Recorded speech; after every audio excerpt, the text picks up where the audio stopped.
জীবনটা যে কতই কষ্টের হতে পারে তা মাঝে মাঝে টের পাই। বিশেষ করে মা বাবার কাছে যখন প্রয়োজনের টাকা চাই, তবে দোষটা তাদেরকে দেওয়া কখনো ঠিক হবে না। কারণ সর্বোচ্চ চেষ্টা করেও যখন আমাদের চাহিদা মেটাতে পারে না, তখন আমাদের থেকে তারাই বেশি কষ্ট পায়। তাদের নিয়মিত কথা, কিছুদিন আগেই তো টাকা দিলাম, আবার কোথা থেকে দেই, কথাটা শুনতে অবশ্যই ভালো লাগে।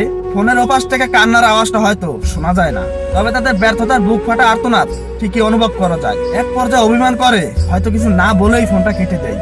তবে তাদের বুঝতে বাকি থাকে না যে ছেলে কেন এভাবে ফোনটা কেটে দিল। ঘন্টাখানেক পরে বিকাশ থেকে সেই পরিচিত মেসেজ, ক্যাশ ইন টাকা ফ্রম এত এত নাম্বার, সাকসেসফুল, ফ্রি টাকা, 0 টাকা 0 পয়সা, ব্যালেন্স টাকা এত।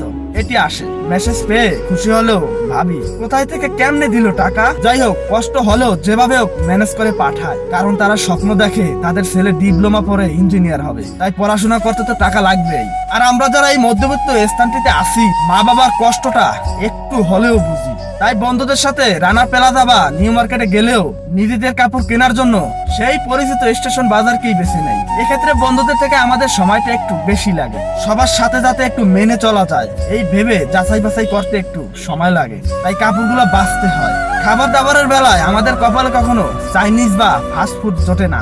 প্রকৃত ব্যাপারটা গোপন রেখে আমরা এগুলা স্বাস্থ্যের জন্য ক্ষতিকর বলে চালিয়ে যাই। সকালের খাবারের টাকাটা বাঁচানোর জন্য অনেক সময় ঘুমেই কাটিয়ে দেই, আর নাস্তা করলে অল্প খরচে সেরে নেই। দুপুরের খাবার 20 টাকা আর রাতের খাবার 16 টাকায় অনায়াসে দিন পার করে দেয়। আর এতে কেউ কিছু বললেও আমি তার ধার ধারি না, কারণ আমরা জানি আজ যারা দেশের গুরুত্বপূর্ণ পদগুলোতে আছেন তারা একসময় এই খাবারগুলোই খেয়ে গেছেন। আরেকটা চরম সত্য হচ্ছে, মেয়েদের পিছনে টাকা ব্যয় না করার কারণে অনেক সময় যোগ্যতা থাকা সত্ত্বেও মধ্যবিত্ত পরিবারের ছেলেদের ভাগ্যে প্রেম জোটে না। সত্যটা স্বীকার করলেও আমরা বলি, পলিটেকনিক লাইফে প্রেম করা যাবে না। ভবিষ্যতে প্রতিষ্ঠিত হতে হলে বেশি করে লেখাপড়া দরকার। তাই রাত জেগে ফোনে কথা বলার মতো সময় আমাদের নেই। এখানে কিন্তু ফ্ল্যাক্সি লোডের ব্যাপারটাও গোপন। সত্যি কথা বলতে কি, 10 টাকা বা 20 টাকার বেশি ফ্ল্যাক্সি লোড দেওয়ার মতো সাহস মধ্যবিত্ত পরিবারের ছেলেদের হয় না। তবে কিভাবে সবার সাথে মেনে চলতে হয় সেটা আমাদের ভালোভাবেই জানা আছে। বাবা চালায় বাটন মোবাইল, যেটাতে সকালে চার্জ দিলেই বিকেলে নেই, আর আমাদের কিনে দেয় দামি স্মার্টফোন। ক্যাম্পাসের ওয়াইফাই দিয়েই আমরা ইন্টারনেট ফেসবুক চালাই। ক্যাম্পাসের বাইরে থাকলে জিরো ফেসবুকে কেউ কিছু বললে আমাদের যুক্তি থাকে। মাঝে মাঝে হঠাৎ করেই চোখের সামনে খারাপ ছবি চলে আসে, সেগুলো থেকে রেহাই পাওয়ার জন্য আমরা জিরো ফেসবুক চালাই।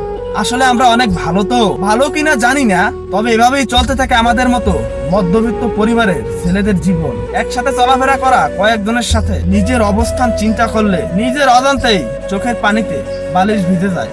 এতে অবশ্যই সমস্যা হয় না, কারণ এ সময় মধ্যবিত্ত পরিবারের ছেলেরা ছাড়া অন্য কোনো ছেলে জেগে থাকে না। চোখের পানি মুছে তখনই শপথ করি জীবনে প্রতিষ্ঠিত হতে হবে, মা বাবার দুঃখ কষ্ট দূর করবই। এরপরে শপথ নিয়ে মধ্যবিত্ত পরিবারের ছেলেরা মা বাবার স্বপ্ন পূরণের জন্য চলতে থাকে। আর তখন সে ছিটকে পড়ে বড় লোকের সেই অবৈধ টাকার কারণে। কারণ লাখ টাকা বেতন পাওয়া একজন অফিসার যখন ওই বেকারের কাছে হাত পাতে, তখন নিজের কিছুই করার থাকে না। না পারি তাকে কিছু দিতে, না পারি দেশকে কিছু দিতে, আর মাঝপথে আমার লেখাপড়া সবই বৃথা।